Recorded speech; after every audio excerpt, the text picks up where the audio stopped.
Yesterday we had a very, very important discussion about crimes, people snatching phones on bikes, and the government's promised they're going to crack down on those snatch thefts. We've been inundated with many of you sharing your experiences of having your phone stolen on the street since yesterday.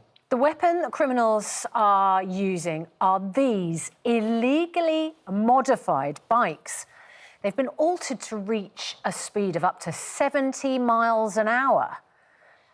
Before modification, they can only reach about 15 miles an hour. We're joined now by Bank of Dave's Dave Fishwick, who was invited by City of London Police to witness these highly dangerous bikes in action. And Sergeant Stu Ford is here from City of London Police.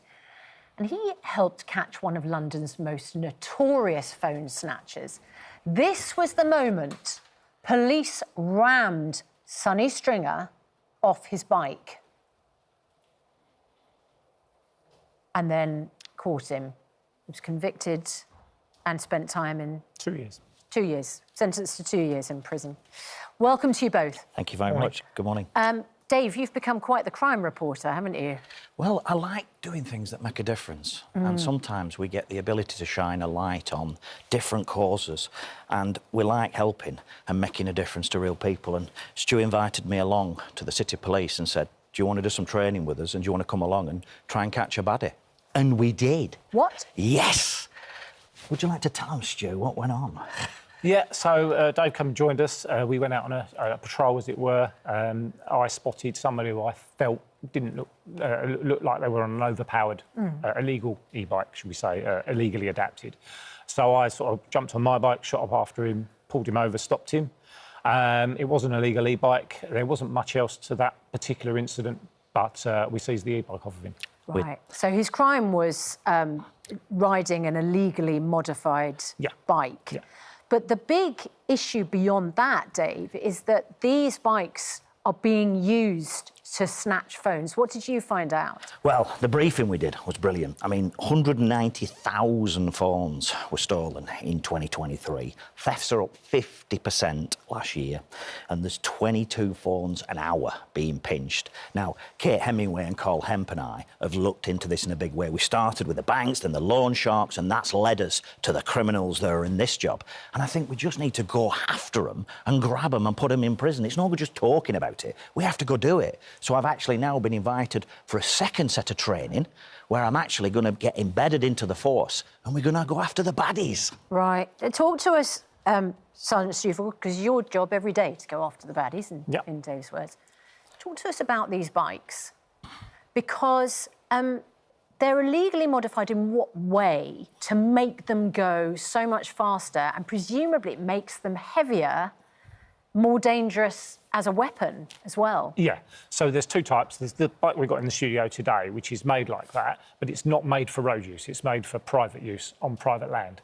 Then the other style is the normal sort of style bike you get, where you can buy an online battery pack and throttle and basically a motor that fits on the back wheel. And that makes them illegal because the throttle and the speeds, they will go up to 30, 40, 50 miles an hour. And they're much, much heavier because of it, almost similar weights to a moped. Yeah. Unlike a car or a motorbike, these bikes don't have to be registered, do they? There's not a licence you have to get, and therefore, does that make it easier for criminals to use them for this kind of illegal activity? Much easier. There's no licensing, there's no regulations around it. For us, they are turning them into mechanically propelled vehicles, which is a vehicle on the road. So it should have insurance and all those things with it, but it doesn't. And one of the things I was shocked about, Ed, was when we lifted that bike there, 71 miles an hour, that bike. It's amazing. And there's no registration on it. You turn it into a weapon. Now, I you lifted got hit that by up. that walking as a pedestrian. It's unbelievable. When I lifted the back end up on that, it's like lifting the half of a terraced house up. So imagine half a terraced house going down the road at 71 miles an hour and hitting somebody. They need getting off the road. And presumably in a city centre, if you are a police officer on foot or in a car, what these bikes can do is they can go up on pavements, downstairs, up little alleys. Much easier for them to get away really fast. I mean, how do you deal with that? Well, you've just talked about some of the training we do, which is what we do for our cycle officers. This is exactly the training we do around up and downstairs. Obviously, on a pedal cycle, which is what we use, we're not going to catch up if they're going at fast speeds. But what we will do is flood the area with officers on the pedal cycles. But whilst we're doing that, the other units, our control room, they're all getting in place. So the motorcycle riders, the advanced drivers that are trained to stop these. And in the case which we saw, the Sunny case, where we saw you weren't in the car or on the bike. As I understand it, you were in the control room watching on CCTV and telling the police where to go to block off where the criminal was going. So, sort of. So the control room took the call, very quickly got on the cameras to pick them up. They then put that out for all the officers on the ground. I was on the ground with other cycle officers. Oh, right. I wasn't near to it, but some of my team were. But somebody's seeing cameras and telling you where to go? Yeah. So, and then the vehicles also know where to go. But talk to us about when the vehicles... Because does the vehicle, like the motorised, your car, effectively, does that ram one of these bikes? Because that's always proved controversial, hasn't it, for the police? Yeah, in the past it has.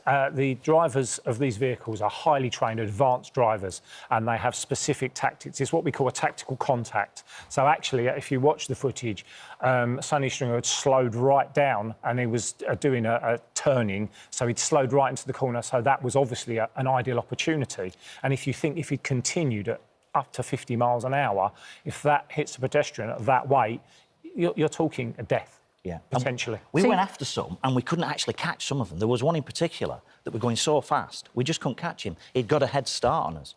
But one of the things that I'd really like to get across is what we need to educate people as well, what to do and how to do something different to stop this happening. Totally. So what's your advice, Dave? So, when I went out with the police force, I saw people waving the phones about. They're like this, coming out the gym with the headphones on, and they're looking at the sat-nav to know where they're going in London. Everybody does it, and they seem to hold it there. And then the code's off, and once the code's off, you can get inside the phone. So the phone gets snatched, the code's already off. Most people use the same code on the front of the phone that they do for the banking apps. You need to change that. Why would you wave £1,500 in the air? Because that's what some of these phones cost. You wouldn't do it if it were in cash. Don't do it with a phone. Does it help having the phone on a cord or on a wire? Well, there is some handles that you can actually go like that. We met somebody on the actual days that we're doing it, but this is the key, I think, Ed, is I've even bought one because I listened. You know, I bought a set of Bluetooth headset, put them in my ears, put the sat-nav on, put in where I want to go, put the phone back in my pocket, and then that's telling me where to go. So nobody's grabbing the phone out your hand, but this is really important. So, now, to secure the phone, we need a password with biometrics, fingerprint, voice, face, recognition. So that's really important. Everybody can put that on. Now, there's a banking app, different to a password. You really need to have different passwords. Right. But this is the one. International Mobile Equipment Identity, right? It's abbreviated to IMEI. Now, you can record that number by putting hashtag 06 hashtag into your phone. That will give you a 15-digit number. I think you need star first. Star hashtag 06 hashtag. It's actually hashtag star 06 hashtag. Oh, my goodness. So we were demonstrating on the programme yesterday. So tell us what it is again. It's the International Mobile Equipment Identity. Let's get it direct from the police officer's mouth, because I think that's... It's the IMEI number, which is unique to your phone. It's hashtag star 06 hashtag, and then it will come up with a whole load of information on your phone, and I think it's the first one. It will say the first IMEI. That is your number. Also, if you've got an Apple phone, you can find it on your phone settings. Yes. Dave, and that's really important, because once you've got that number, you can give that to presumably the police. The police, and they'll go find your phone for you, hopefully. And block all access. Thank you both very much indeed. It's been really interesting working with the police force and Kate and Carl, and I think that the more we do this, the more we go after the baddies and catch them and put them away, it makes the world a safer place. I'd just like to say the public need to help us on this. You know, be aware when you're walking in a public area, if you have to take that phone call, just step back into a doorway so you're out of the way, especially in busy, crowded areas. And these aren't the line bikes you can hire on the streets. These are proper souped-up ones. Thank you both very much indeed.